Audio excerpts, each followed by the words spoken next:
You know what I don't understand about boxing journalists, analysts, websites is stuff like this. Almost every site I look on now is calling Dillian Whyte a top 5 fighter because of what he did to Povetkin. As if he wasn't already a top 5 fighter before he got in there with Povetkin. That's what's so crazy about it to me. And this is what I've never understood when it comes to Dillian Whyte. But before I get into that, hit the thumbs up, subscribe, and hit the notification bell. That way you get updated when I drop the newest content like this.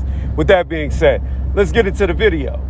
So, it's like people are just now waking up that Dillian Whyte is actually a really good fighter. He's a top-level fighter. I've heard channels who are pro Deontay Wilder now saying that, oh, he causes Deontay Wilder a problem. No, he always caused him a problem. He was always a huge threat to him. That's why Deontay Wilder text messaged him and told him he would freeze him out. And he did. Now it's looking like the only way Deontay Wilder has a hope in fighting for a belt is through Dillian Whyte this time.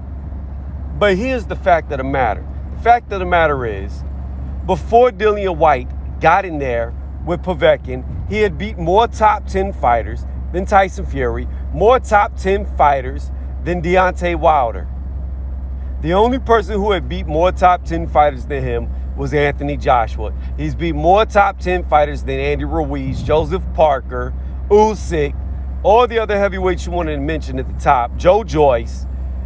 He's beat more. And this is just another win over a top 10 heavyweight that he's beat. He has fought championship-style fights. And yes, in the first fight, he got knocked out by Povetkin. Anthony Joshua lost to Ruiz.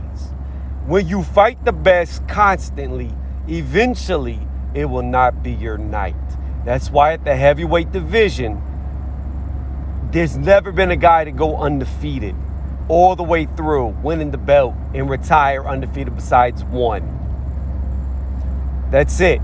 One man has done it.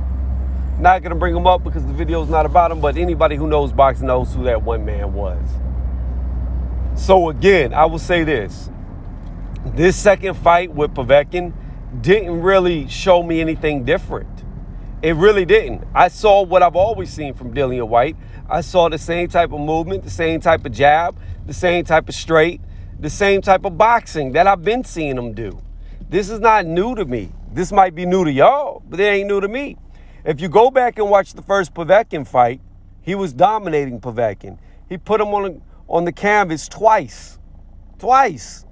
Not once, but twice. And then he got caught. And he got knocked out in that 5th round. That's all that happened. It's not like he was getting beat up leading into that knockout. He wasn't. He was dominating him just like he dominated him in this second fight. The difference here was, instead of him hurting Povetkin later in the fight, he hurt him in the first round, and Povetkin looked to never recover. He never really got his legs back underneath him. He was hurt from the first round on when he got clipped.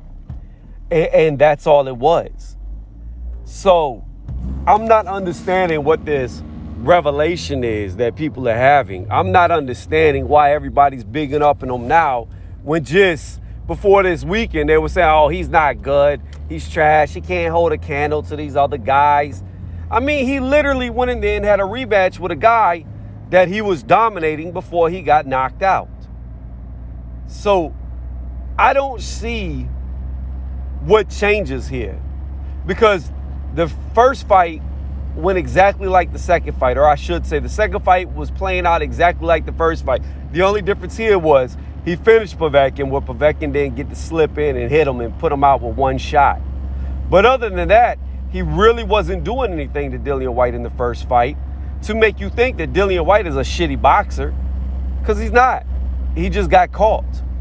So again, I will restate what I've been saying from the beginning, that people are just now raising their eyebrows to, that want to jump on the bandwagon, which is cool, like the fighter. But be 100. Be honest what you thought about him. Don't be saying, oh, he's this, he's that. No, be honest with yourself. Let your people know. No, you were saying he wasn't that good. You were saying that he's not even a top 10 fighter, that he shouldn't have been there, that these guys could beat him. So don't change your fucking tune now. And if you do change your tune, At least admit to how wrong you were. But they won't do that. They'll just keep reporting it like they've always been on his side, which they haven't. But again, let me stop detouring. Here's the fact of the matter, what I was about to say. I have been saying for a long time now, I judge these things stylistically. Stylistically, Dillian Whyte knocks out Deontay Wilder. I promise y'all, he will knock him the fuck out. Stylistically, he will beat Tyson Fury. He will beat him. I have not changed. I have not faltered for the last 3 to 4 years. I have been saying Dillian Whyte, in my opinion, was the #1 heavyweight. This loss didn't change me thinking that he could beat Fury. Didn't change me thinking that he could beat Wilder. I still remain true to that him losing to Povetkin stylistically means nothing, because Povetkin is a stylistic nightmare for Dillian Whyte, and it's always a stylistic nightmare. And there's always a chance that he can lose to Povetkin because of how Povetkin fights, how Povetkin can get underneath him and exploit weaknesses in his defense that he has, bad tendencies that he seems to do. However, those bad tendencies, those weaknesses go away when the guys are taller than him. It's an advantage that a shorter fighter has over him, not a taller fighter. Stylistically, even after the loss, I said I still believe he beat Tyson Fury. I still believe he'd beat Deontay Wilder. My opinion never faltered. And now with this win, it still hasn't faltered. My opinion has not changed. I still believe Dillian Whyte can beat Tyson Fury. I still believe he knocks Deontay Wilder out. I don't know if he can knock Fury out. I don't know. But I know he'll be on top of his ass like fucking glue, not giving him any room to breathe.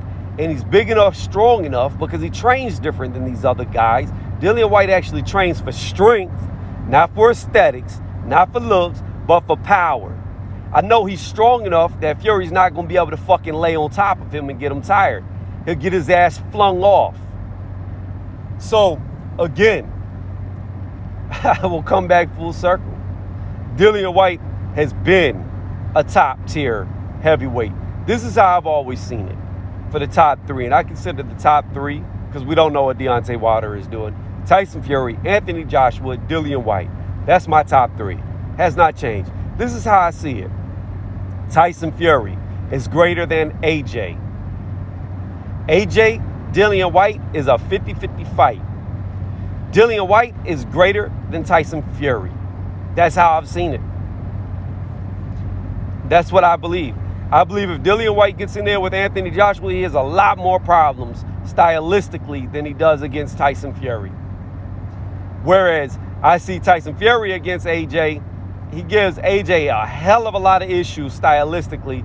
But when AJ gets in there with Dillian Whyte, stylistically, he gives Dillian Whyte a lot of fucking issues. See, I'm looking at their strengths, their weaknesses, and I compare them. I don't have to do no fucking triangle theory like some people like to say. No, it ain't got nothing to do with this guy beat that guy so that guy can beat this guy. No, it has nothing to do with that. It has to do with what they do good and what they do bad and how they do it and how they overcome it. So again, I will restate. In my opinion, Tyson Fury will beat Anthony Joshua. Anthony Joshua versus Dillian Whyte is a 50-50 fight that Dillian Whyte could very well get knocked out in. But, however, commas, dots. Dillian Whyte beats Tyson Fury. Period. End of sentence, end of statement, end of video. Let me know what y'all think in the comment section. Thank y'all for watching.